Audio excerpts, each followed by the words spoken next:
কাউন্সিলে একজন জাজ থাকবে, সেই জাজটা তাদের মাসে যদি 100 বিয়ে হতো, এখন 10টাও হওয়া সম্ভব না।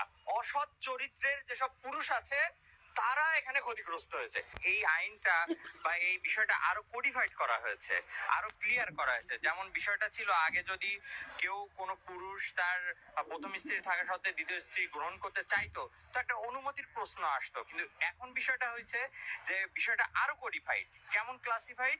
যে এটার জন্য একটা সালিসি পরিষদ থাকবে, অনুমতি তো নিতে হবে কিন্তু এটা আরো আইনগত ভাবে নিতে হবে। এটার জন্য একটা সালিসি পরিষদ থাকবে, যেখানে আরবিট্রেশনের নাম আমরা সবাই জানি। আরবিট্রেশনের মাধ্যমে অনুমতিটা নিতে হবে। তেমন কিভাবে? যে স্ত্রী, প্রথম স্ত্রী, তার একজন আরবিট্রেটর তিনি সিলেক্ট করবেন। যে স্বামী দ্বিতীয় বিয়ে করতে চাই, তিনি তার একজন আরবিট্রেটর সিলেক্ট করবেন। করার পরে এখানে আরবিট্রেশনে কাউন্সিলে একজন জাজ থাকবে, সেই জাজটা তাদের মনোনীত হতে পারে, এবং যদি তাদের মনোনীত না হয় তখন এটা অ্যাপেলেট ডিভিশন দ্বারা একজন জাজকে নিয়োগ করা হবে।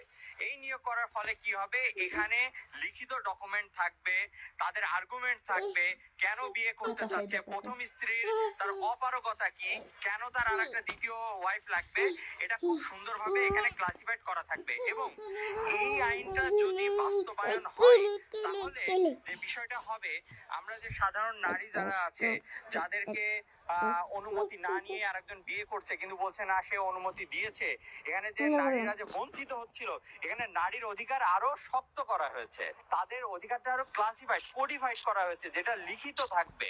এখন নারীরা বঞ্চিত হয়েছে, মাসে যদি 100 এখন 10টাও হওয়া সম্ভব না। পুরুষের নারীদের একটা শক্ত আমাদের। আমি নিজেও যে লয়ার দেখলাম কিছু আইনজীবী যারা আইন সম্পর্কে তারা জানেও না, তারা একটা সুন্দর ভাবে বলে দিচ্ছে যে অনুমতি লাগবে না।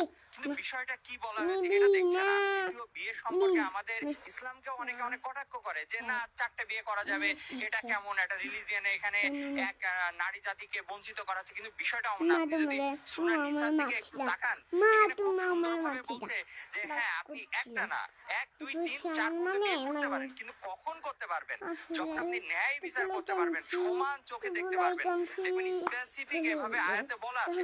আর সমান চোখে যদি আপনি দেখতে যান, এটা কি আমাদের মতো সাধারণ মানুষের দ্বারা সম্ভব?